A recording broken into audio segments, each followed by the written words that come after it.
Hi, welcome to Life in the Bottle, Season 1, Episode 25. I'm Mitch, this is Kyle, this is Cody, and this week we're here to talk about this lovely red wine. So we are in Italy, more specifically. In Tuscany. Even more specifically. We're in Montalcino, and this is the 2013 Voliero Brunello di Montalcino. So, who makes this wine? So this is made by a producer named Voliero. Voliero is a classic, iconic, very famous producer, Brunello. Maybe you've even heard of Voliero. Although this is their much lesser known, under the radar side project called Voliero. So, the story goes that he owns a restaurant. That's right. Because he loves food, like a lot of Italians do. Truth. And his neighbor comes in and says, hey, there's this great fruit source. I know this, that, the other thing. But he's like, nah, we don't really do that. We just do estate stuff. And the neighbor's like, well, you should probably check it out. It's really good fruit. So he does, and it is, and hence the side project is born. Yep.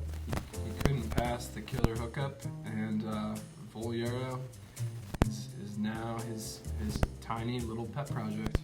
And by tiny, it's pretty tiny. 600 cases for the world. 600 cases of his Brunello. Mm-hmm. He makes the Rosso di Montalcino as well, but only like 400 cases of that. Mm-hmm. Oh yeah. So altogether, he's coming in under 1,000 cases. Pretty sweet. Great. This is Sangiovese Grosso. Which is a clone of the Sangiovese that most of us think of when we think of Sangiovese. The best clone. This is sort of the more muscular, burly, age-worthy, and complex version of Sangiovese. 2013. Killer. 2013 is totally benchmark, iconic, collectible, and perhaps a contender for vintage of the decade, along with vintages like 2010. All right, let's jump in, shall we? Cool. For sure. Sounds good. Crystal clear. What do we call in color? I feel like that's right up ruby there. It's just maybe a little touch of brick. garnet. Yeah. Around the Brick edge, around maybe. the edges, Yep. Yeah. So between the grape, the barrel aging, and the fact that it's been around for a little while, makes sense. Yeah, for sure. Well, it's got a little heft to it. How would that nose, guys? Oh man, it's got so much to say, It's like as soon as you stick your nose in there, you're like, oh, I know where this wine is from. right? Yep. It transports you straight to Tuscany. This could not come from somewhere else. It's got that classic Sangiovese cherry that's just like electric and bright. I But think it's just like the faintest little whisper of truffles. A little bit of leather. I get some spice in there. there's a It's- spicy earth to it that's cool. And then there's like a little bit of like sun-dried tomato or roasted red peppers I or get something like that. Sure. Yeah. It's not simple. No, There's a not lot of even a stuff little going bit. on.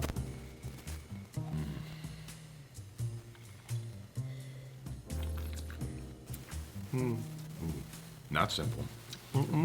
Complexity, flavors, It's big. follows the nose. It's big. It's got There's some cherry, there's speaking some leather, of there's heft. spice, there's a richness, Mm-hmm. there's a tannin structure, but not like tannin, more like tannin.